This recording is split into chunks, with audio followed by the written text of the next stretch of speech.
तो चलिए आपको बताते हैं कि आज कौन सी वो 3 खबर हम आपके लिए लेकर आए हैं जिस पर अपडेट करने वाले हैं आपको। सबसे पहले बात होगी सीजेपी के प्रोटेस्ट में आखिर ये क्या हो गया। दूसरी खबर, अब समझौता नहीं युद्ध होगा, ट्रंप के पास सिर्फ कुछ हफ्तों का वक्त और किसने दिया ये अल्टीमेटम। इसके अलावा बात करेंगे ऑस्ट्रेलिया के साथ बस एक डील और चीन की बढ़ गई बेचैनी।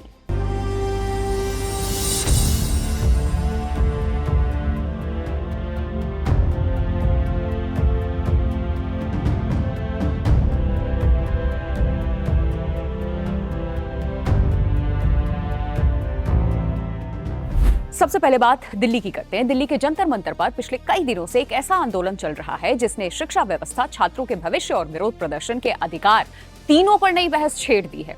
कॉकरोच जनता पार्टी यानी कि सीजेपी लगातार केंद्रीय शिक्षा मंत्री धर्मेंद्र प्रधान के इस्तीफे की मांग कर रही है। पार्टी का आरोप है कि देश भर में बार बार होने वाले पेपर लीक और परीक्षा से जुड़ी गड़बड़ियों ने लाखों छात्रों का भविष्य दांव पर लगा दिया। सच भी है। अब इस आंदोलन को और बड़ा बनाने के लिए देखिए 20 जुलाई को संसद मार्च का ऐलान किया गया, लेकिन सवाल यह है कि आखिर जंतर मंतर पर पूरे दिन होता क्या है, प्रदर्शनकारी वहां कैसे रहते हैं और उनके आगे की रणनीति क्या है, आइए आपको समझाते हैं। और 20 जुलाई क्योंकि मॉनसून सत्र की शुरुआत इसी दिन हो रही है, इसीलिए चुना गया। इस आंदोलन की शुरुआत 20 जून को हुई। इससे पहले 6 जून को सीजेपी ने पहला प्रदर्शन किया, लेकिन जब सरकार की ओर से उनकी मांगों पर कोई ठोस प्रतिक्रिया आई ही नहीं तो फिर जंतर मंतर पर लगातार धरना इन लोगों ने शुरू कर दिया। प्रदर्शनकारियों की मुख्य मांग है कि शिक्षा मंत्री धर्मेंद्र प्रधान नैतिक जिम्मेदारी ले ले, इस्तीफा दे दें और परीक्षा प्रणाली में व्यापक सुधार किए जाएं ताकि भविष्य में पेपर लीक जैसी घटनाएं दोबारा ना हो। चिंता तो जायज है, लेकिन मांग कितनी है। इस आंदोलन को नई पहचान तब मिली जब पर्यावरण कार्यकर्ता सोनम वांगचू भी इसमें शामिल हुए और उन्होंने अनिश्चितकालीन भूख हड़ताल शुरू कर दिया। पार्टी का अब ये दावा है कि अनशन के दौरान उनका वजन कई किलो कम हो चुका है और वो दिख भी रहा है। प्रदर्शनकारियों का कहना है कि ये केवल एक व्यक्ति का आंदोलन नहीं है, बल्कि उन लाखों छात्रों की आवाज है जो वर्षों से भर्ती परीक्षाओं और प्रवेश परीक्षाओं में अनियमितताओं का सामना कर रहे हैं। हर बार हम देखते हैं अलग अलग जगहों से तस्वीर आती है ऐसी। अगर जंतर मंतर पर एक दिन की तस्वीर हम देखें तो सुबह की शुरुआत सफाई, बैठक और दिन भर की रणनीति तय करने से होती है और इसके बाद छात्र, सामाजिक कार्यकर्ता और समर्थक अलग अलग राज्यों से यहाँ पहुंचते हैं। मंच से लगातार भाषण, चर्चा और मीडिया से बातचीत होती है।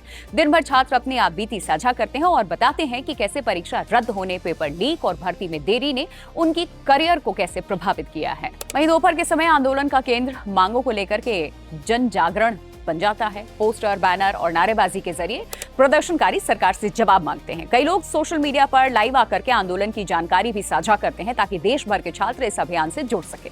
शाम तक बड़ी संख्या में समर्थक यहां पहुंचते हैं और विरोध प्रदर्शन फिर तेज हो जाता है। कई लोग तो सोशल मीडिया के जरिए ही इस आंदोलन में पार्टिसिपेट कर रहे हैं। हाल के दिनों में लगातार हो रही बारिश ने प्रदर्शनकारियों की मुश्किलें हालांकि बढ़ा दी हैं। जंतर मंतर पर कई जगह जलभराव भी हुआ, गद्दे और मंच भीग गए, लोगों को खुले आसमान के नीचे रात बितानी पड़ी। सीजेपी का आरोप है कि बारिश से बचाव के लिए वाटरप्रूफ तिरपाल अंदर ले जाने की अनुमति ही नहीं दी गई है इन्हें। पार्टी का यह भी कहना है कि इस संबंध में पुलिस को कई बार पत्र इन्होंने लिखा, लेकिन अनुमति पुलिस से नहीं मिली। इसी मुद्दे पर अब दिल्ली पुलिस और प्रदर्शनकारियों के बीच में तीखी बहस भी देखने को मिली। मौके पर बड़ी संख्या में पुलिस और रैपिड एक्शन फोर्स तैनात रही। सोशल मीडिया पर वायरल एक वीडियो में सीजेपी के संस्थापक अभिजीत दीपक के पुलिस अधिकारियों से तिरपाल लगाने की अनुमति देने की अपील करते हुए दिखाई दे रहे हैं। घुटनों के बल बैठे हैं, वीडियो में हाथ जोड़ते नजर आए, भावुक होकर अनुरोध किया कि बारिश में बैठे भूख हड़ताल पर मौजूद छात्रों को कम से कम सिर ढकने की सुविधा तो दी जा सकती है। पुलिस ने उन्हें शांत रहने की अपील की उनसे, लेकिन प्रदर्शनकारियों का आरोप है कि उनकी बात नहीं सुनी गई, जो उनका हक है। वहीं दूसरी ओर पुलिस का ये कहना है कि जंतर मंतर पर सुरक्षा और निर्धारित नियमों का पालन कराना पुलिस वालों की जिम्मेदारी है। अब ऐसे मामले में प्रशासन की अनुमति और सुरक्षा व्यवस्था को ध्यान में रखकर ही फैसले लिए जाते हैं। हालांकि इस मुद्दे पर दोनों पक्षों के अलग अलग अपने दावे भी हैं। अब इस आंदोलन का अगला बड़ा चरण 20 जुलाई को प्रस्तावित संसद मार्च है। सीजेपी ने लोगों से बड़ी संख्या में इसमें शामिल होने की अपील की है। पार्टी का ये कहना है कि अगर उनकी मांगे नहीं मानी गई तो फिर आंदोलन को और व्यापक बनाया जाएगा। खबरें जो है मैं आपको बता रही हूँ, सोनम वांगचू और अभिजीत दीप के इस मार्च की अगुवाई करने वाले हैं 20 तारीख को। फिलहाल जंतर मंतर पर आंदोलन जारी है। एक और प्रदर्शनकारी शिक्षा व्यवस्था में सुधार और जवाबदेही की मांग पर अड़े हैं, तो दूसरी ओर प्रशासन कानून व्यवस्था और सुरक्षा का हवाला दे रहा है। अब आने वाले दिनों में ये बड़ा देखना अहम होगा कि क्या सरकार प्रदर्शनकारियों की मांगों पर कोई ठोस कदम उठाती है या फिर यह आंदोलन और बड़ा रूप लेता है। फिलहाल जो अपडेट है हमने आपके सामने एज इट इज रख दिया।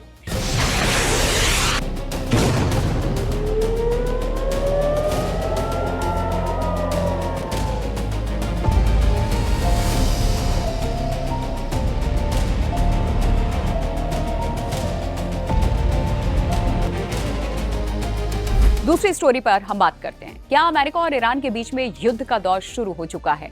अगर हाँ, तो फिर कितने दिनों तक ये चलेगा? क्या दुनिया एक और लंबे युद्ध की ओर फिर बढ़ रही है या फिर ये टकराव कुछ ही हफ्तों में थम जाएगा? और सबसे बड़ा सवाल, क्या राष्ट्रपति डोनाल्ड ट्रंप के पास राजनीतिक कारणों से समय बहुत कम बचा हुआ है? आज इस एक्सप्लेनर में हम आपको समझाएंगे कि आखिर इस संघर्ष की दिशा क्या हो सकती है और आगे दुनिया को किन संभावित हालात के लिए तैयार भी रहना पड़ सकता है, चल क्या रहा है। देखिए, अमेरिका और ईरान के बीच में हालिया हमलों के बाद तनाव एक बार फिर चरम पर पहुंच गया। दोनों देशों ने एक दूसरे पर सैन्य कार्रवाई कर दी। अमेरिका का ये कहना है कि उसका मकसद ईरान की सैन्य क्षमता और उन ठिकानों को कमजोर करना है जिसने क्षेत्रीय सुरक्षा और अंतर्राष्ट्रीय समुद्री व्यापार को खतरा बताया जा रहा है। तो दूसरी तरफ ईरान का ये कहना है कि वो हर हमले का जवाब देगा और क्षेत्र में मौजूद अमेरिकी हितों को निशाना बनाने से पीछे नहीं हटेगा। हालांकि मौजूदा हालात को देखें तो कई रक्षा विशेषज्ञ ये मानते हैं कि ये जो संघर्ष है पहले की तरह वर्षों तक चलने वाला पारंपरिक युद्ध बनने की संभावना इसमें कम दिखती है। इसकी वजह यह है कि अमेरिका की रणनीति बड़े पैमाने पर जमीनी सेना उतारने के बजाय सीमित समय के लिए तेज हवाई हमले, मिसाइल अभियान और रणनीतिक सैन्य ठिकानों को निशाना बनाने पर केंद्रित दिखाई देती है। यानी कि उद्देश्य लंबे कब्जे का नहीं बल्कि सीमित सैन्य लक्ष्य हासिल करने का है, अमेरिका का हो सकता है। अब रिपोर्ट में नजर डालें तो रिपोर्ट के अनुसार ट्रंप प्रशासन पहले भी आकलन कर चुका था कि अगर सैन्य कार्रवाई करनी पड़ी तो प्रमुख लक्ष्य 4 से 5 सप्ताह के भीतर हासिल किए जा सकते हैं। इसीलिए कई विश्लेषकों का अनुमान यह है कि अगर संघर्ष और नहीं फैला तो फिर दूसरा चरण भी अपेक्षाकृत कम समय का हो सकता है। हालांकि ये पूरी तरीके से इस बात पर अब निर्भर करेगा कि दोनों पक्ष आगे कितनी आक्रामकता से बढ़ते हैं और प्रतिक्रिया एक दूसरे पर देते हैं, यानी कि हमले करते हैं। इस पूरे घटनाक्रम में हॉर्मुज स्ट्रेट सबसे अहम भूमिका निभा रहा। दुनिया के समुद्री तेल व्यापार का बड़ा हिस्सा इसी से होकर गुजरता है और यहाँ तनाव बढ़ गया अगर तो जहाजों की आवाजाही जाहिर सी बातें प्रभावित होती है और इसी का असर पूरी दुनिया की अर्थव्यवस्था पर पड़ सकता है। हिंदुस्तान में भी हम देख रहे हैं तेल की कीमतें लगातार बढ़ रही है, महंगाई बढ़ रही है और कई देशों की ऊर्जा सुरक्षा इससे प्रभावित बहुत बुरी तरीके से हो सकती है। तो अब बात करते हैं ट्रंप के लिए समय क्यों अहम माना जा रहा है, जिसको लेकर बात हो रही है। दरअसल नवंबर 2026 में मिड टर्म चुनाव होने अमेरिका में किसी भी अमेरिकी राष्ट्रपति के लिए लंबे समय तक चलने वाला युद्ध राजनीतिक चुनौती बन सकता है और युद्ध जितना लंबा चलेगा रक्षा खर्च उतना बढ़ेगा, तेल की कीमतों पर दबाव बढ़ेगा और आम लोगों की जेब पर असर पड़ेगा और यही सब वजह कुल मानी जा रही है मिलाकर व्हाइट हाउस किसी ऐसे सैन्य अभियान से बचना चाहेगा जो महीनों या फिर सालों तक इस तरीके से खर्च कराए। और इन सब के बीच में एक और बड़ा घटनाक्रम सामने आया है। मीडिया रिपोर्ट्स के मुताबिक इजरायल ने अमेरिका के साथ ऐसी खुफिया जानकारी साझा की है जिसमें यह दावा किया गया है कि ईरान की ओर से डोनाल्ड ट्रंप को निशाना बनाने की कथित साजिश की आशंका है और इन दावों पर सार्वजनिक रूप से स्वतंत्र पुष्टि हालांकि नहीं हुई, लेकिन अगर अमेरिकी प्रशासन इन्हें गंभीर मानता है तो फिर इससे उसकी रणनीति और अधिक सख्त हो सकती है। दरअसल ईरान और अमेरिका के बीच में तनाव नया नहीं है। 2020 में ईरानी सैन्य कमांडर कासिम सुलेमानी की अमेरिकी ड्रोन हमले में मौत के बाद दोनों देशों के जो रिश्ते हैं लगातार तनावपूर्ण रहे। तब से समय समय पर दोनों देशों के बीच में बयानबाजी, प्रतिबंध और सीमित सैन्य टकराव हमेशा देखने को मिला और इसीलिए मौजूदा घटनाक्रम उसी लंबे तनाव की अगली कड़ी के रूप में भी देखा जा रहा है। अब हाल में दोनों देशों के बीच में एक अस्थायी युद्ध विराम की भी बात हुई, लेकिन नए हमलों के बाद उस पर सवाल खड़े हो गए। दोनों पक्ष एक दूसरे पर पहले समझौता तोड़ने का आरोप लगा देते हैं। ऐसे माहौल में कूटनीतिक बातचीत और भी मुश्किल हो जाती है या फिर नहीं हो सकती है। अगर आने वाले दिनों में केवल सीमित हवाई हमले और जवाबी कार्रवाई जारी रहती है तो संभव है कि कुछ हफ्तों के भीतर दोनों पक्ष फिर किसी नए समझौते की ओर बढ़ें, लेकिन सफल होता दिख नहीं रहा। अगर हमलों का दायरा बढ़ता है, खाड़ी क्षेत्र के बाकी देश सीधे इस संघर्ष में शामिल होते हैं या ऊर्जा ढांचे पर बड़े हमले होते हैं तो फिर हालात कहीं अधिक गंभीर हो सकते हैं जो हम आप अभी सोच रहे हैं। यही वजह है कि दुनिया की नजर केवल तेहरान वॉशिंगटन पर नहीं बल्कि हॉर्मुज स्ट्रेट, खाड़ी देश, अंतर्राष्ट्रीय कूटनीतिक प्रयासों पर भी टिकी हुई है। आने वाले कुछ समय या दिन तय कर देंगे कि टकराव सीमित सैन्य अभियान बनकर रह जाएगा या फिर पश्चिमी एशिया में एक बड़े क्षेत्रीय संघर्ष का ये रूप ले लेगा। लेकिन फिलहाल इन चीजों को देखकर इतना तो जरूर साफ है कि दोनों देशों के बीच में तनाव बड़े ऊंचे स्तर पर है। सैन्य कार्रवाई जारी है, बयान और तीखे होते जा रहे हैं, दिनों दिन कूटनीतिक रास्ता कठिन होता दिख रहा है और ऐसे में आने वाला जो सप्ताह है इस पूरे संघर्ष की दिशा करने में सबसे अहम साबित होगा। ट्रंप पहले ही धमकी दे दिए, अब ईरान भी ये कह रहा है कि हम पीछे नहीं हटेंगे।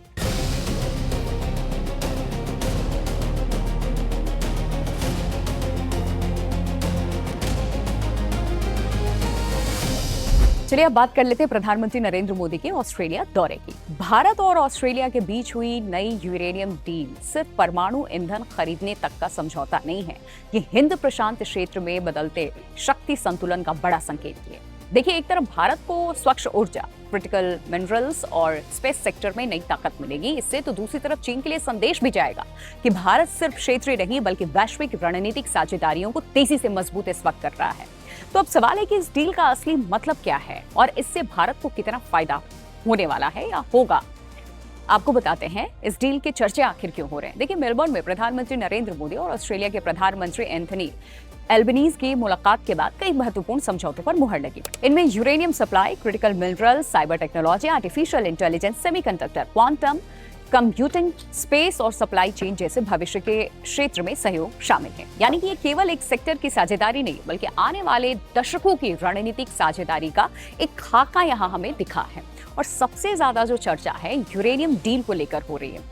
अब ऑस्ट्रेलिया भारत को यूरेनियम उपलब्ध कराने वाला 5वां देश बन गया है और ये समझना जरूरी है कि भारत ये यूरेनियम परमाणु हथियार बनाने के लिए नहीं बल्कि यहाँ परमाणु ऊर्जा संयंत्रों में बिजली उत्पादन के लिए खरीद रहा है। भारत का लक्ष्य 2070 तक नेट जीरो उत्सर्जन हासिल करना है और इसके लिए कोयले पर निर्भरता कम करना जरूरी है। परमाणु ऊर्जा इस लक्ष्य को हासिल करने के लिए एक महत्वपूर्ण माध्यम मानी जाती है, लेकिन ये कहानी सिर्फ ऊर्जा तक सीमित नहीं है। असली संदेश रणनीतिक है। पिछले कुछ वर्षों में चीन हिंद प्रशांत क्षेत्र में अपना प्रभाव लगातार बढ़ाने की कोशिश करता रहा है। दक्षिण चीन सागर से लेकर के हिंद महासागर तक उसकी सक्रियता बढ़ी है। ऐसे में भारत और ऑस्ट्रेलिया जैसे लोकतांत्रिक देशों का रक्षा तकनीक और संसाधनों के क्षेत्र में और करीब आना क्षेत्रीय रणनीति का महत्वपूर्ण हिस्सा माना जाता है।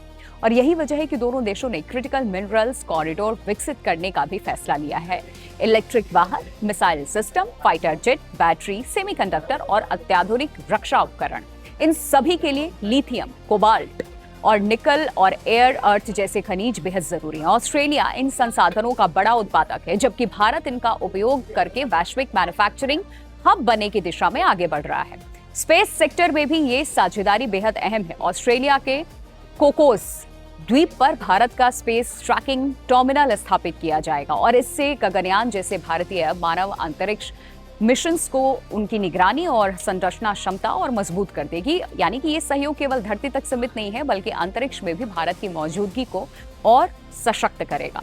देखिए, प्रधानमंत्री मोदी ने दोनों देशों के रिश्तों की जो तुलना है क्रिकेट से करते हुए ये भी कहा कि एजेंडा वनडे की तरह स्पष्ट है, फैसले T20 की तरह तेज है और साझेदारी टेस्ट मैच की तरह लंबी और भरोसेमंद है। और ये बयान केवल प्रतीकात्मक नहीं था बल्कि दोनों देशों के दीर्घकालिक भरोसे को दर्शाता है। अब सवाल यहाँ ये भी है कि क्या ये समझौता चीन के खिलाफ है। तो आधिकारिक तौर पर देखिए, भारत और ऑस्ट्रेलिया ने किसी देश का नाम बिल्कुल नहीं लिया।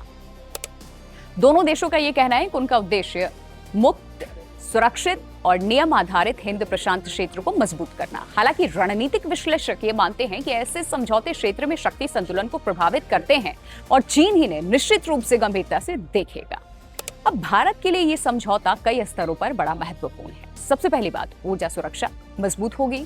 दूसरी बात, भविष्य की तकनीकों में सहयोग मिलेगा और तीसरी बात यह है कि रक्षा और सप्लाई चेन में भरोसेमंद साझेदार बढ़ेंगे। और चौथी, वैश्विक मंच पर भारत की रणनीतिक स्थिति पहले से कहीं ज्यादा मजबूत होगी। यानी कि ये सिर्फ यूरेनियम खरीदने की खबर भर नहीं है, ये उस नए भारत की तस्वीर है जो ऊर्जा, तकनीक, अंतरिक्ष, रक्षा और वैश्विक कूटनीति हर क्षेत्र में अपने भरोसेमंद साझेदारों के साथ आगे बढ़ रहा है। आने वाले वर्षों में ये साझेदारी न केवल भारत की आर्थिक और तकनीकी ताकत इससे बढ़ाएगी बल्कि हिंद प्रशांत क्षेत्र में उसकी रणनीतिक भूमिका को भी और मजबूत कर सकती है। तो ये OTP में 3 अपडेट हमने आपको दिया है और आगे आप क्या कुछ OTP में सुनना चाहते हैं या किन खबरों पर आप चाहते हैं कि हम अपनी राय रखें या बात आपके सामने रखें, रिपोर्ट आपके सामने रखें, आप जरूर कमेंट कीजिए ताकि हमें भी पता चले कि पब्लिक हमें देख रही है, सुन रही है और पब्लिक आखिर चाहती क्या है। क्योंकि शो का नाम ही है जो इस वक्त जिसके माध्यम से मैं आपसे जुड़ी हूँ, ओवर टू पब्लिक। तो पब्लिक आखिर चाहती क्या है, कॉमेंट करके हमें बताएं। हम आपके कॉमेंट को पढ़ेंगे और जो खबरें होंगी जिस पर इनपुट आप चाहते हैं उस पर डिटेल्स रिपोर्ट हम आपके सामने जरूर रखेंगे।